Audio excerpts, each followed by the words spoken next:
President, I'd like to take just a moment to be able to speak about a subject that's very, very difficult for me to speak about, and quite frankly, difficult for a lot of Americans to talk about, to hear about. It connects to all of us in extremely personal ways. Let me set some context. Not long ago, a group of animal rights activists gathered around a research facility that was using animals for their testing. The activists gathered around the facility and chanted and had signs that they held up saying, "It's not science, it's violence." And other signs that said, "Animal lives are their right. We have just begun to fight." As they protested to protect the lives of the animals that were being used in that facility for research. Now, I understand their frustration there, but let me put it into context of some things that came out this week.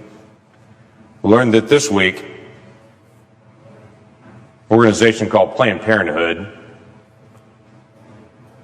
is using children that are aborted and sending the bodies of those aborted children to research facilities, sometimes for sale, different body parts, to be used in research. These are not mice. These are not lab rats. These are children. Children that have gone through the process of a horrific abortion. This morning in an appropriations hearing, the President and I both were in, we had an extensive conversation about the rights of orca whales. And this protracted conversation went on and on that many people also were connected to about the rights of orca whales and the care for them. And then we had a protracted conversation about horse slaughter and how horses would be humanely put down. But in the middle of all that conversation happening today, there were children still being aborted with an instrument reaching in to a mother, tearing apart a child, but carefully protecting certain organs because those organs would be valuable to sell. Now, the challenge that we have on this as a nation is, the argument is for that baby, that baby's really not a baby, it's just a fetus, it's tissue.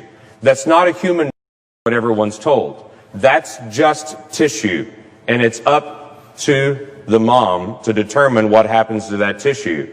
And then on the flip side of it, moments later, they take that tissue and then sell it because it's human organs that are needed for research.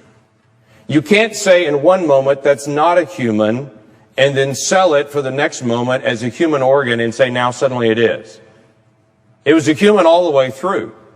There was never a time that wasn't a child. There was never a time that wasn't a human. And it seems the ultimate irony to me that we spend time talking about humane treatment of animals being put down, like in horse slaughter, and we completely miss children being ripped apart in the womb and their body parts being sold.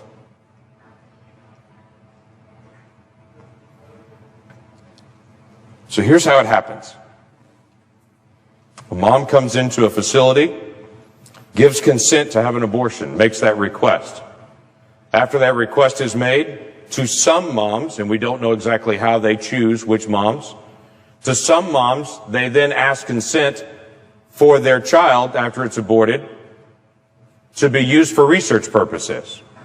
From the video that was put out this week, they said that was actually comforting to some moms, that they would know how traumatic the abortion is, that at least some good would come out of it, that those body parts would then be used for research to hopefully save other children, which again comes back to this ultimate irony that we would literally tear one child apart in an abortion with the assumption that hopefully that would actually help some other child in the future, missing out on the significance of the child that's right there, that could be helped by protecting their life.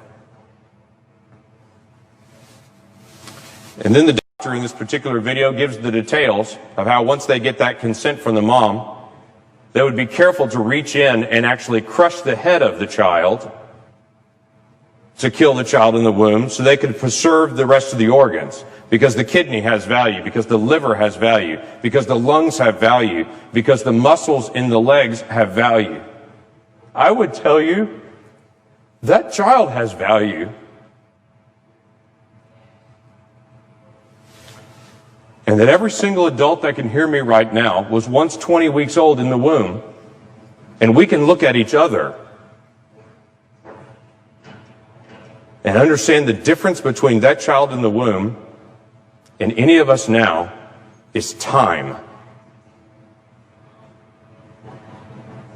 That's a human being we're talking about.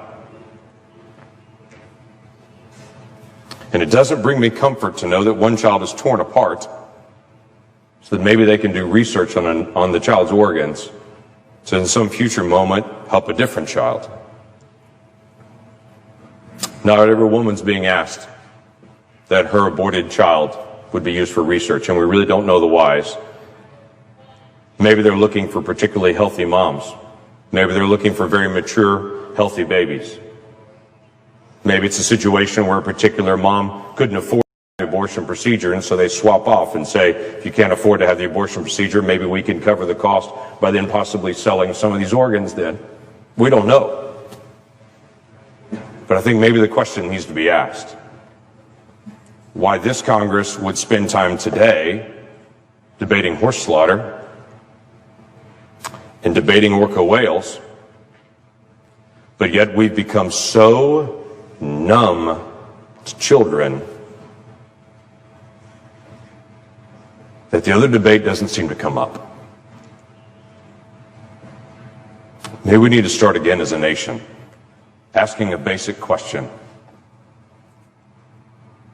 If that's a child, and in our declaration, we said every person that we believe is endowed by our Creator to life, liberty, and the pursuit of happiness. Maybe we need to ask as a nation again, do we really believe that? Let's start with some basic things.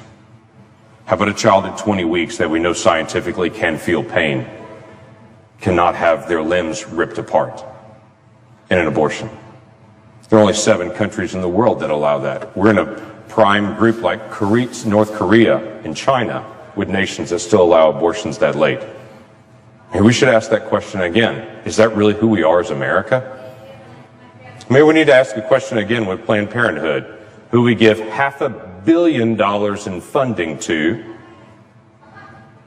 But maybe this is not a good idea. And other organizations that serve people all over the country raise their funds separately and don't do it by federal funds. Maybe that's a legitimate question that we need to ask. Mr. President,